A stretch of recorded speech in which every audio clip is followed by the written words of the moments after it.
Cette émission a été retenue et payée par Medina, car se soigner, c'est naturel.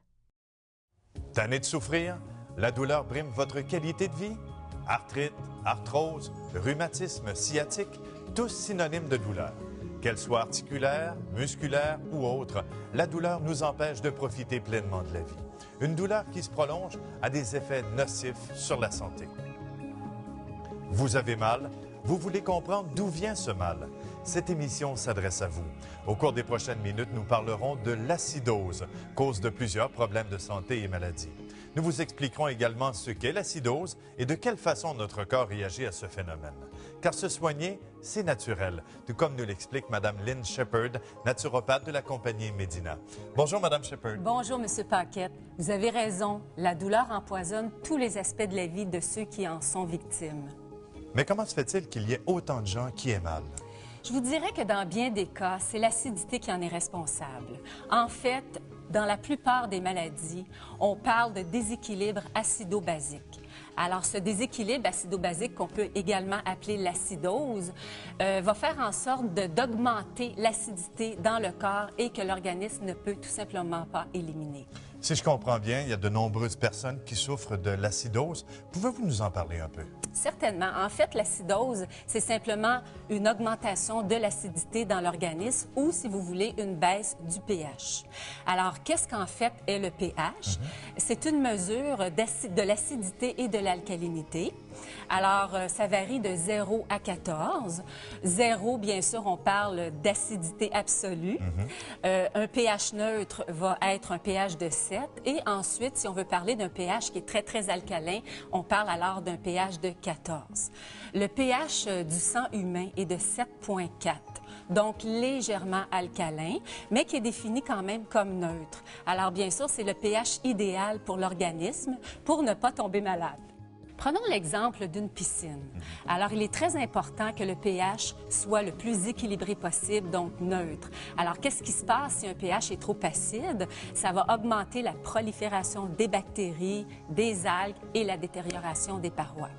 Dans notre civilisation moderne, malheureusement, on a de plus en plus de cas d'acidité, ce qui est la cause de bien des maladies. En quoi la vie moderne est-elle responsable de l'acidité? Je vous dirais que l'alimentation est une grande cause. Alors, pourquoi? Parce qu'on a une alimentation qui est très riche en sucre, en produits raffinés.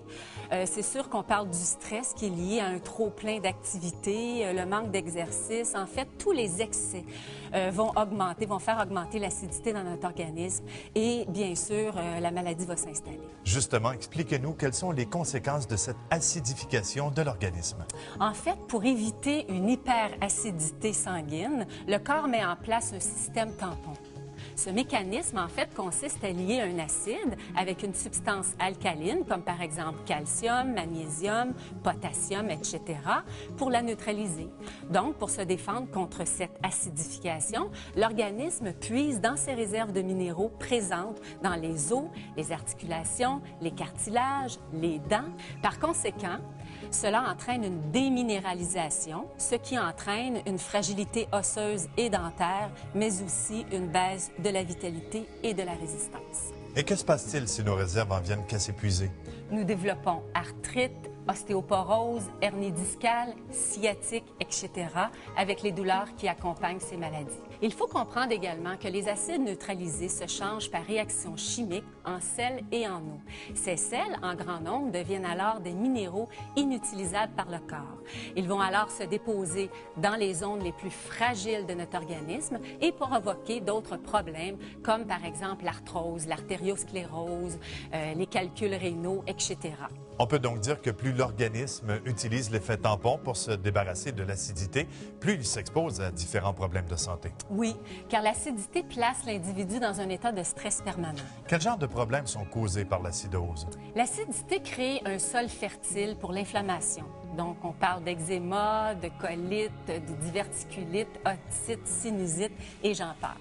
Les bactéries, les levures et moisissures adorent l'acidité et s'y reproduisent allègrement, causant candidats, infections urinaires, diarrhée, baisse du système immunitaire, fatigue et j'en passe.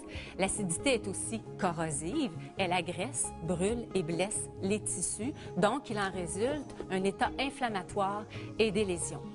Il y a également une augmentation de la sensibilité à la douleur en présence d'acidité. Alors, pour résumer, l'acidose est néfaste et peut être la cause de bien des problèmes de santé. J'en conclus que la santé est un équilibre fragile qui doit sans cesse être reconquis. C'est bien ça. Pour vous résumer la situation, plusieurs personnes souffrent à cause de l'acidose. Mais comme elles ignorent la cause de leurs maux, elles ne peuvent se débarrasser de leur douleur. Calmer la douleur ne suffit pas, car il s'agit là d'un symptôme et non d'une maladie proprement dite.